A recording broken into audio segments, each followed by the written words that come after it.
The Chinese just bought the Waldorf Astoria for $1.9 billion. What do they know that we don't? And rent versus own, which side of that equation do you want to be on? Hi, I'm Cheryl Kempenich with Coldwell Banker Burnet, along with my co-host today Eric Pirius. with Bell Mortgage. Yeah, that's right, I am with Bell Mortgage. Can't forget that. Thanks for clarifying that, Eric. Glad you could be here today. Thank you. We are starting right off with that top story with the Waldorf Astoria being sold to the Chinese for $1.95 billion. Eric, what does that mean to us? Well, it probably means that the folks staying there will have to pay a little bit more money for the suites. But on a more serious note, what it does show is confidence in the U.S. real estate market. These are Chinese hedge fund managers with billions to invest, and they're choosing a safe haven, what they consider a safe haven, commercial real estate in the U.S. So that bodes well for our economy. And it's a little concerning, wondering what could happen to the hotel. It's a 1,200 room luxury hotel, Art Deco style, which has been managed by the Hilton company for the past 40 years or so. Have you ever been there, Eric? I've seen it on TV. How about you? Have you been there? Actually, my husband Randy and I did stay there once. It was a beautiful hotel. We were actually there for the Inman News Conference. Randy was a featured innovator there. And it was really fun to see all of the big money come strolling in on Friday nights. We literally had to get dressed up every day to go down for breakfast. I was looking for Paris Hilton, Brad Pitt. Didn't see anybody the week I was there, but it was a lot of fun. It sounds like it. They say they're going to turn maybe the top 2 floors into condos. They're going to renovate, spend millions and millions renovating. So next time the president stays there, I hope it'll probably be a little bit nicer. What else is going on? Maybe more locally, Cheryl. Well, before we get to the local, Okay. I just want to mention one more thing, a little celebrity story here. Did you see LeBron James is selling his Miami mansion? Yeah, I've heard he's moving to Cleveland. That's what I heard too. But the interesting thing here is you talk about an investment. He bought this in 2010 for $9 million. And what do you think he's selling it for today? 12 million. 17 million. Wow. Of course, we don't know what he put into it, but it sounds like a beautiful home, 12,000 square feet with 6 bedrooms. The pool lights up like a rainbow. I know he has a private generator, and there's a basketball court. A little hard to get comps for that. Yeah, that's everything that we need. But if you know anybody out there who is looking for a $17 million mansion in Florida, please let us know at realtalktwincities.com. We've got connections in Florida that can help you buy this property. The phone's already ringing off the hook. It's incredible. All right. Okay, so a little bit closer to home now, there's also news in the North Loop. There is an older apartment building that's had very reasonable rents, and it was just announced there at the Harmony Lofts on 2nd Avenue. Those rents are projected to double because of renovations coming in. This is a 109-year-old building. It's one of the last buildings providing cheap rent in the trendy North Loop area. How would you feel, Eric, if your rent was suddenly going from $600 to $1,300 a month? That would not sit well with me. I would probably look to move or maybe buy a house. And that's crazy talk, doubling the rent in 1 year. Yeah, this really seems to be following the trend of people deciding to rent versus own, and that's one of our major topics today. When we take a look at the North Loop, there are more than 1,200 apartment units and 1,700 condominiums that have sprung up there over the past few years. And the rents are up to about $2 a square foot, and the average condo price is at $238,500.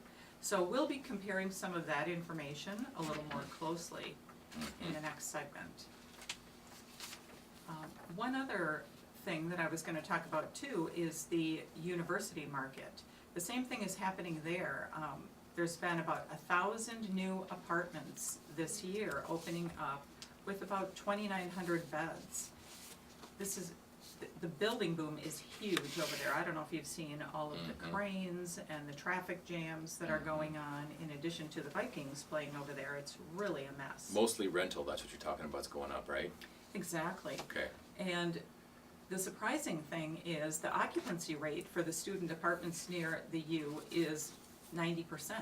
Usually it's about 95%, and there's still going to be another 1,400 more beds available next year. So one of the things that I've really noticed in this market is that the condominiums that market is very stagnant. Okay. And I think what's happening is there's so much media going on, and the rental buildings are so visible that nobody's even thinking about buying a condo for their four-year students. So we're going to talk about that a little bit more coming up as well. And what about market stats? How are we doing this week, Donna? We're doing really well. Okay. I wish we had September end stats, but we do have the week ending September 27th. Closed sales are down 7%, but the median sale price is $219,000, which is up 5.37% from last August, Okay. 2013. Median sales prices are up 7.9% this year versus last year, and we're seeing 4.4 months of inventory when last year it was 3.8. So more things to look at, Gotcha. which is really good for buyers. Seeing lots of great value and opportunity out there, and lots of opportunity for sellers to see a little more money in their pockets this year, which is always a good thing. So 4.4 months of supply. What is, we've gone through the crash, 2008, and now we're rebounding. But say prior to the crash, what was an average month supply on the market? I think it's more than 4.4, isn't it? Or isn't it more like 6 or 8 months supply? What, you guys have any idea? Yeah, it has really varied. We did see it as high as 9 months Okay. of inventory. Luckily, that is going down for the sellers. It's pretty frustrating when your house is on the market for even 90 days. People start to panic. So the biggest shift that we see now going into the fall market is the buyers that are out there are the first-time home buyers, empty nesters, investors, younger buyers without school-aged children. So it's really change of lifestyle is what we're seeing in the fall market. Great time to buy a house. We do typically see prices start to drop a little bit fourth Right. quarter. So if you are thinking about investing in real estate, finding a great buy, now is the time. So you should definitely contact us at realtalktwincities.com. It's realtalktwincities.com. I noticed gas prices were dropping. The market's down, which means that mortgage rates have gone down from last week, somewhat significantly actually. So if you're at 4.5% or higher on your current mortgage, it is worth considering refinancing, doing a no-cost refinance. You can always call me, Eric the Loan Guy, at 612-275-2136, or erictheloanguy.com and realtalktwincities.com, and we could figure out if it's worth it or not. And Eric, when you mention refinancing and the rates dropping, that can really mean hundreds of dollars a month. Definitely, yeah. I mean, on the high side, you might see $400 or $500 depending, but typically speaking, yep, a couple $100 a month. And well, some people say, is that worth it or not? Well, what if I showed up at your house once a month and gave you $200? I like it. Yeah, you'd be okay with that? All right. Well, anyway, you get the point. And that's one of the things that we really need to pay attention to is our overall investment and our financial planning. Okay, Eric, you promised to give us some credit tips. I did promise that, and I'll deliver. The first step with credit is to find out where you're at. Pull your credit. The range, well, I guess you can go to 0, but on the low side, when you're kind of in trouble, you're in the 500s. You need a 640 to get a loan typically, and anything above 740 is considered perfect credit. Anything above 740 is arbitrarily good, although technically you can get up to an 850. had a guy with it. The highest score I ever saw was an 830. However, the guy was dead. So Not very helpful. yeah, I doing a loan for his a widow, and somehow he had a account that kept recording on time. So pull your credit, and I can do that for you. Give me a call, 612-275-2136, or go to realtalktwincities.com. Could pull that for you. There are 3 bureaus, as you probably know: TransUnion, Equifax, and Experian. Another way to get your actual credit score is annualcreditreport.com. Now, there's Credit Karma. I Googled it this morning. There's, I don't know about hundreds, but there's tens and tens of websites where you can get your credit pulled, and it's not real.